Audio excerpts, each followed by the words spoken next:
is much more than just like what political side anyone is on. It's more about a reminder of human rights and basic needs, and to honor that.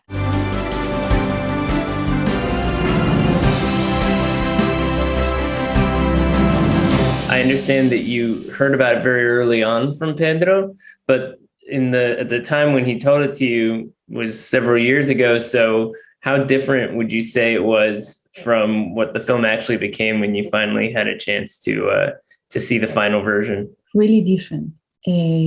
Actually, he was talking to me about playing the younger girl because it was so long ago, more than 15 years ago. And he told me about like the two women meeting in a hospital, giving birth, and something happens that day that will unite them forever in a very peculiar, complicated way. So through all these years, I always remember that he told me about that story and so many other stories that he starts writing and then he puts them away and maybe he will pick them up again or not. The other day in New York, he described to us a full movie that I don't know when he had the time to think about, like from beginning to end. Wow. Amazing story. And then he said, yeah, guys, don't get too excited. I don't know if I will ever do this. And of course, every time he tells me these stories and talks to me about these characters, I'm too shy to tell him, you think I would be right for that? I never do that with him. Maybe because we're very close friends. So yeah, we really separate both things. With Pedro, I mean, this is a great example of a situation where he came up with a story and he had you for one character and then another character. But you know a lot about the way that he works as soon as you start to, develop the performance that he's looking for. So how much do you really need to know from him to understand a character you're going to play, especially one as sophisticated as Janice? I feel it's so well written that you understand every one of the characters. You understand, you cannot judge any of them. You can agree with them or not, but it's impossible not to understand them. But then the way he works is he gives us a lot of time for rehearsal. We had like 5 months in this movie because of COVID. We were in pre-production and having more time for rehearsal than we normally have with him, which is more than with most people. I mean, more than with most people, because he would give us maybe like 3-4 months.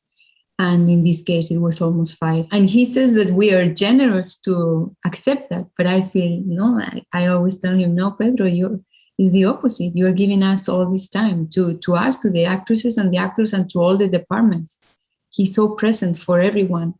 And that's why you see one frame from a film from Pedro, and you immediately know it's his world, his universe, because he's involved in every decision and everything is there for a reason. When I don't have that, I prepare by myself or with my acting teacher, and I find different ways of doing that research process that I love so much. But when I'm with Pedro, I just, he's the guide that I have to follow, like step by step, a little bit every day, to have the opportunity to get together and try every scene, to make mistakes, never be in the rush of having to look for a result of anything, just experience like cooking this incredible soup. To be part of that artisan process is really a blessing for me. A mí me encanta la idea de tener un hijo contigo, Yanis, pero no sé si puedo permitírmelo ahora. No es cuestión de si podemos permitírnoslo.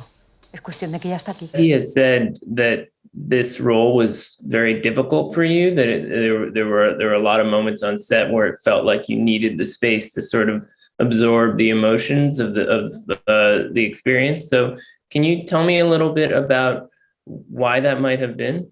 Well, because the character suffers so much and she has this huge threat of, again, she might lose what she loves the most. Again, life doesn't want her to have a family. She never had the opportunity. She was an orphan. I think for me to really understand the importance of this grandmother that raised her, how grateful she feels, why she wants to honor this woman and the father of this woman, the necessity of creating, the desperation of creating her own family. And once she is accomplishing that alone, some other threat appears that is really challenging and just as a woman, as a mother, to put myself in her skin and it's not about thinking, it's about feeling what somebody in that situation would feel.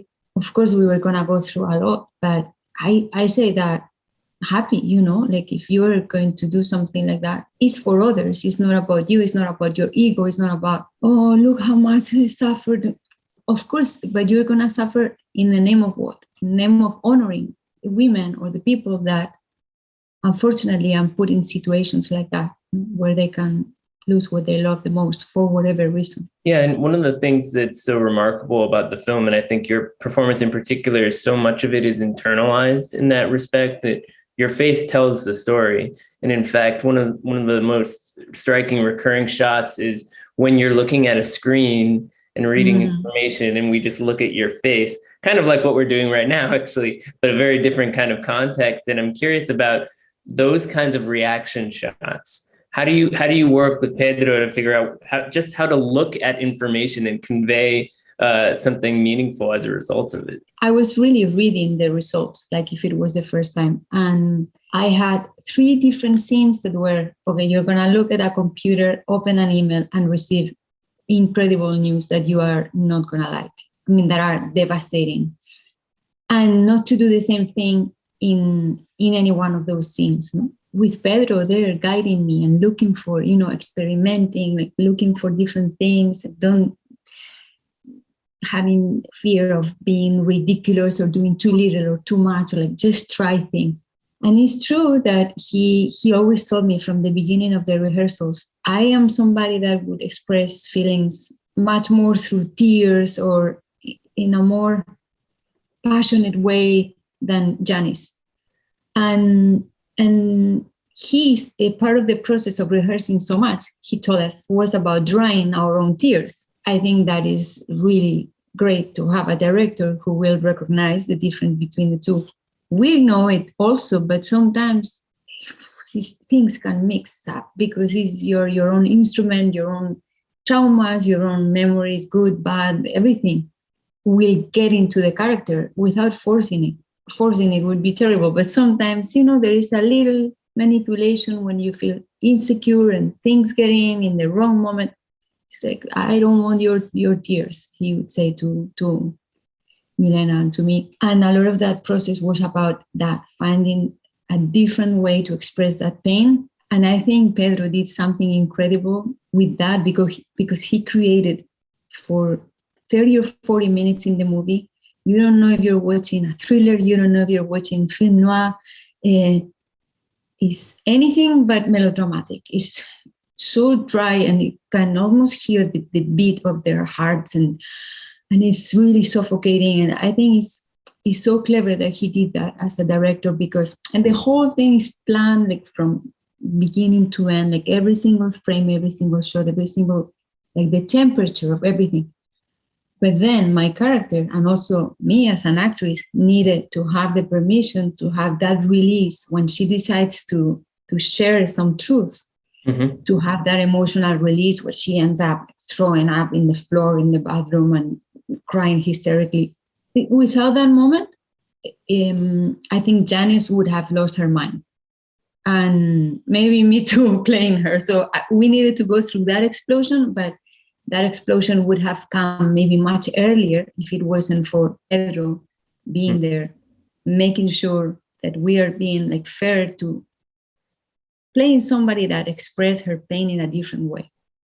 It is much more dry and tough, and of course it hurts the same, or maybe even more, because I believe somebody who can cry a lot is such a great medicine for your nervous system.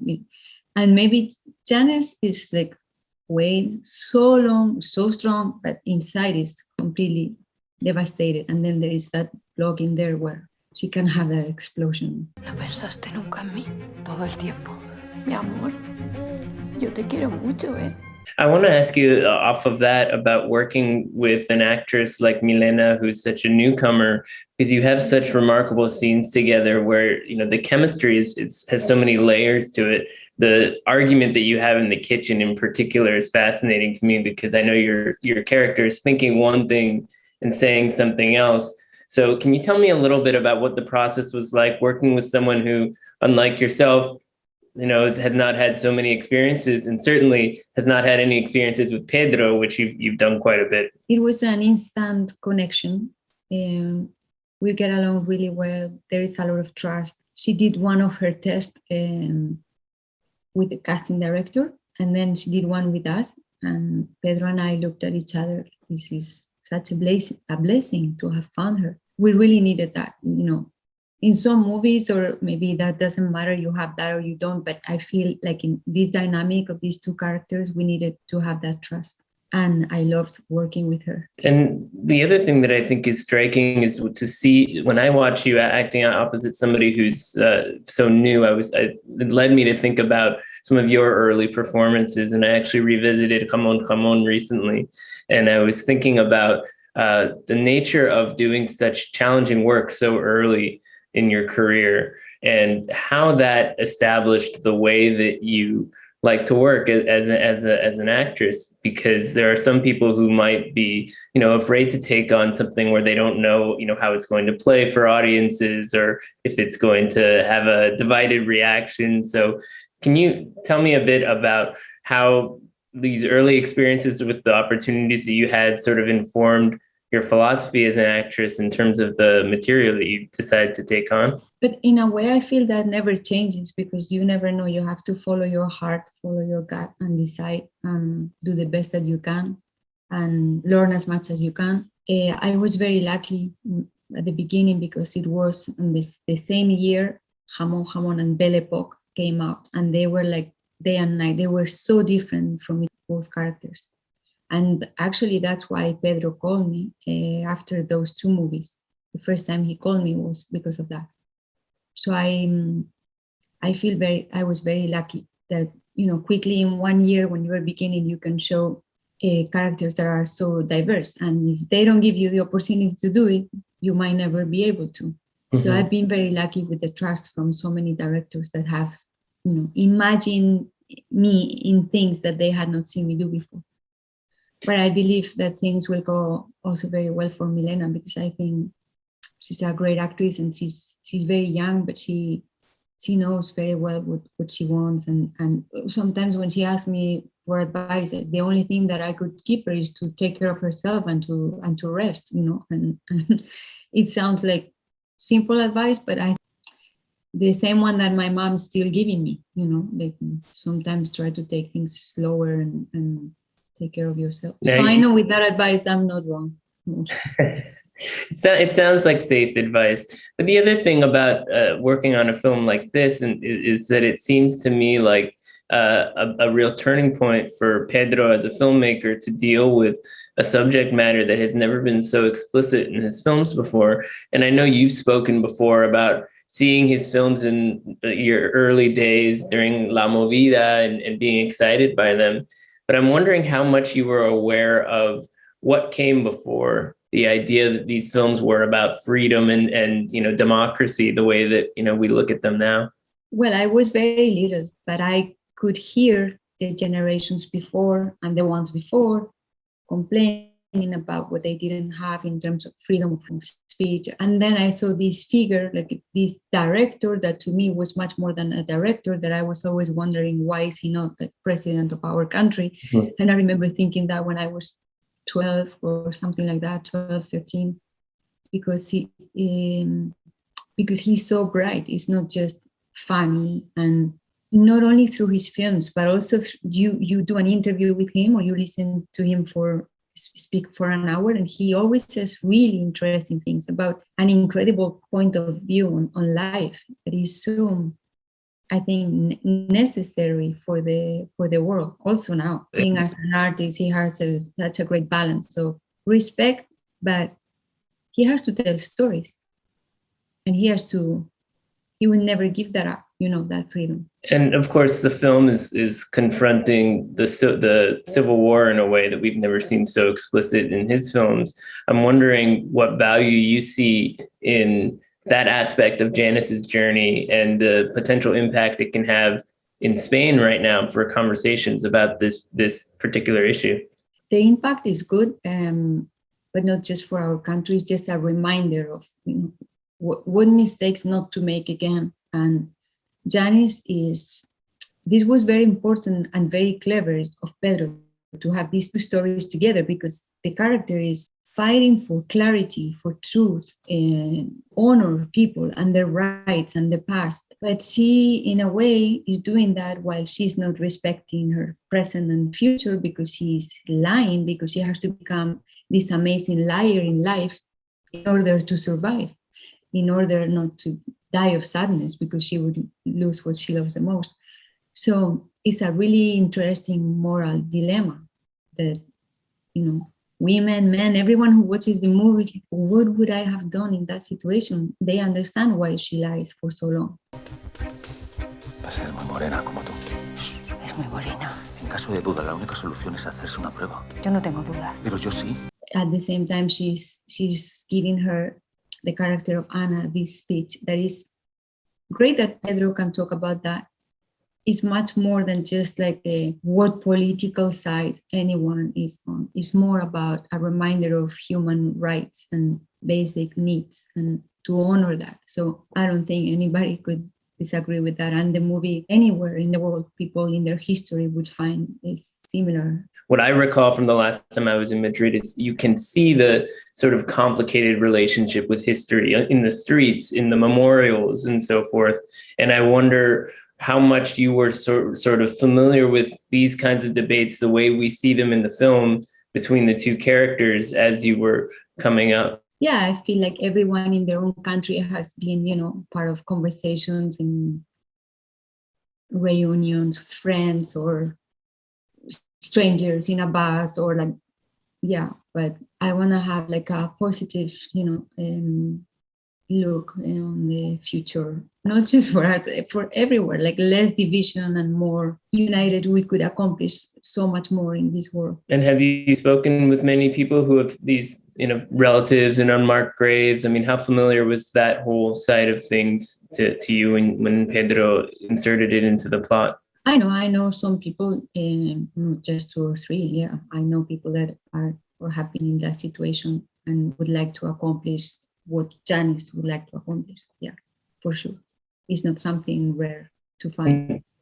And so what do you think is sort of the best possible outcome for someone who watches this film and maybe they aren't sure how to speak to the younger generations about what happened? And the Milena, her character's perspective is that we shouldn't look at the past, right? Yeah, but at the end of the day, even if Janice is angry with her and she wants to provoke a reaction so that Anna would say, what is wrong? You are lying. What are you hiding? Why are you treating me like this? That's why she's so angry when she talks about this subject. But in a normal situation, I think she would express it from a different place. I think, again, I don't want to repeat myself, but it's like beyond any political statement. Is so much more than that. Is about human rights. Who cannot agree with that? Well, I guess there would be some people. But when I heard about this film, I didn't know about this aspect of the plot. It almost felt like, you know, in order to experience the film, you need the melodrama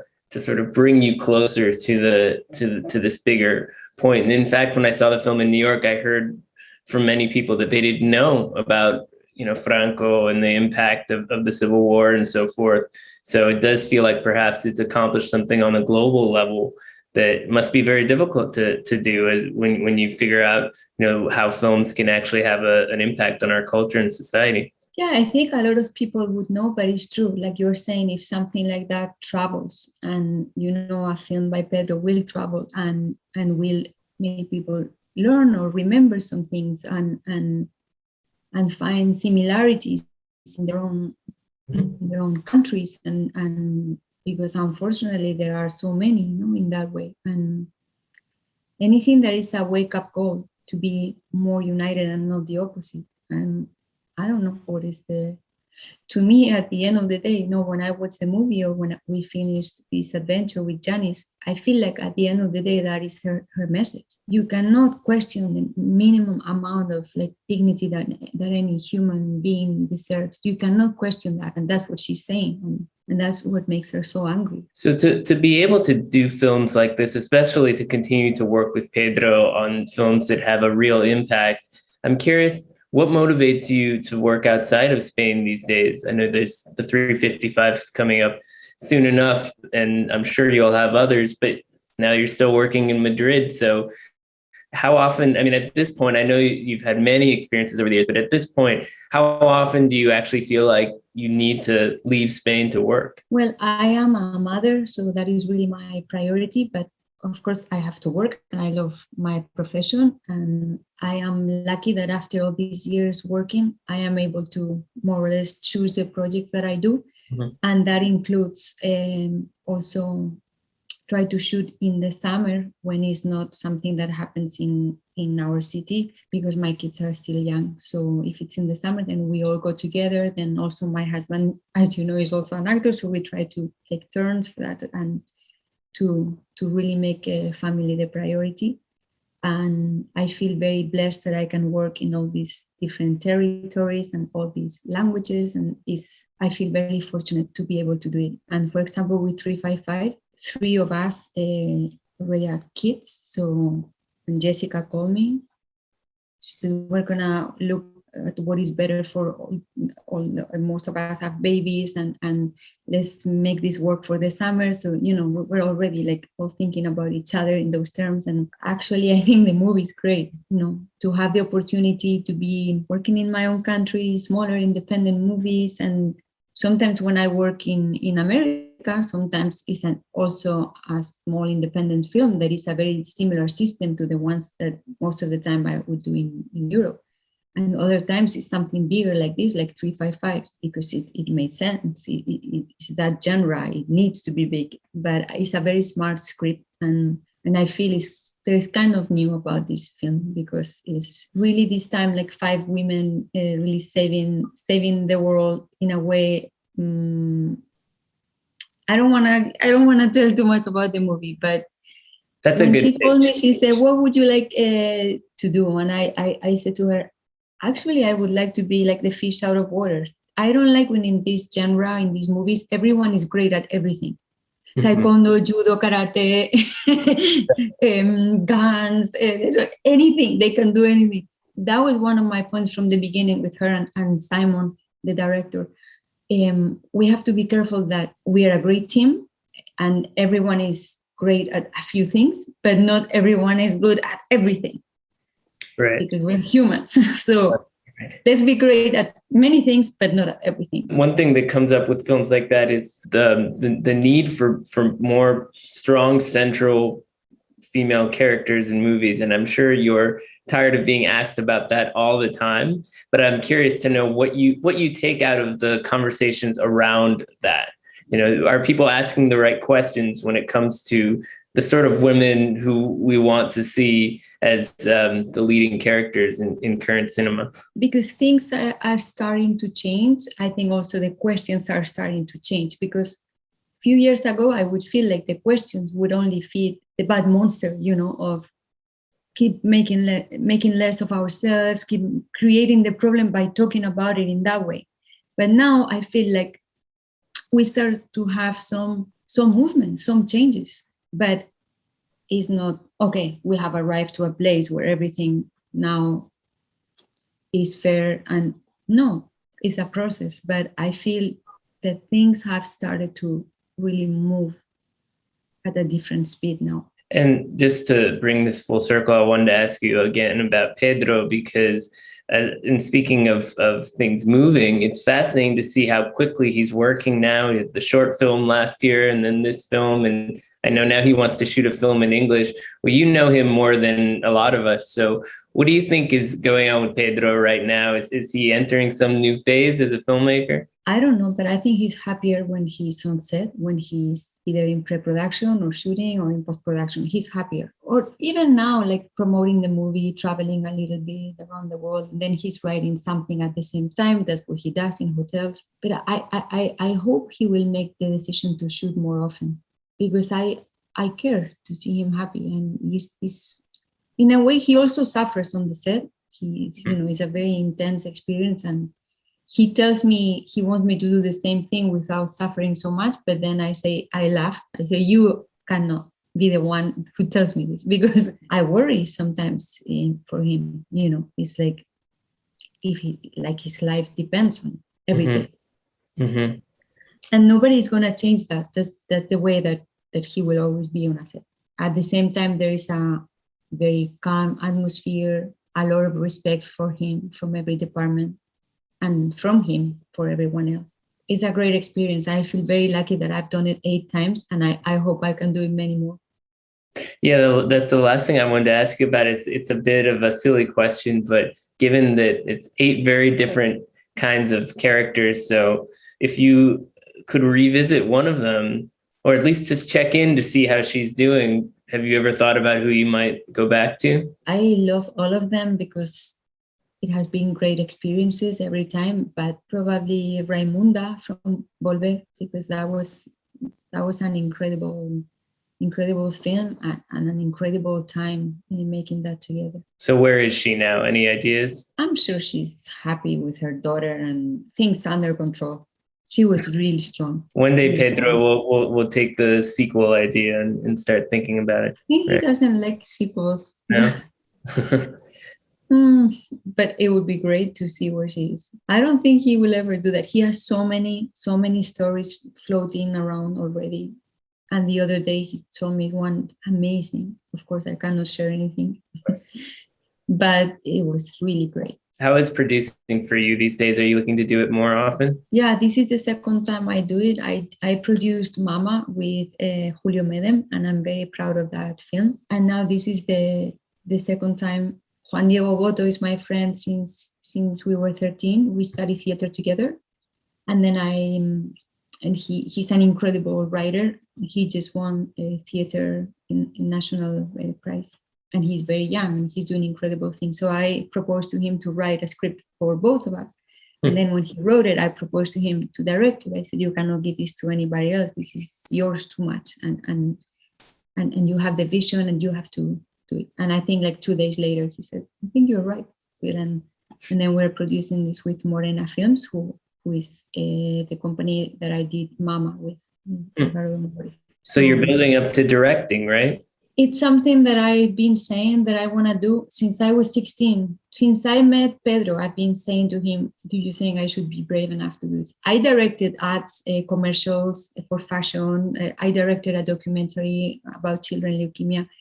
But it's something that is for sure a dream for the future when my children are older. I was going to say Pedro will be the first one to give you notes, right? For sure. And that would be scary. But he's always very honest with me and has been always very encouraging. Also with all the advertisements, all the commercials that I have directed, he has always been like, you have to do something else, you have to do more. But that's what I am looking for, the right story, because I want it to be something small, something in my own language. And first, I'm doing a documentary that will take me 3 years. And that is like first thing I have to do before. 3 years? It's 2 to 3 years for sure. I prefer to say 3, and then if it's 2, great. But can you tell me what that's about, or is it too early? I would love to, because I love talking about this subject, but I can't. I don't want to share it yet. It's so important to me to also to talk about it in the right moment. Not to lose energy now by talking about it, just to be focused and do it, because it's gonna be really challenging. But I am really excited about it. Well, I'll have to find you when it's time, and we can go deep on that subject then. I would love to. Thank you so much.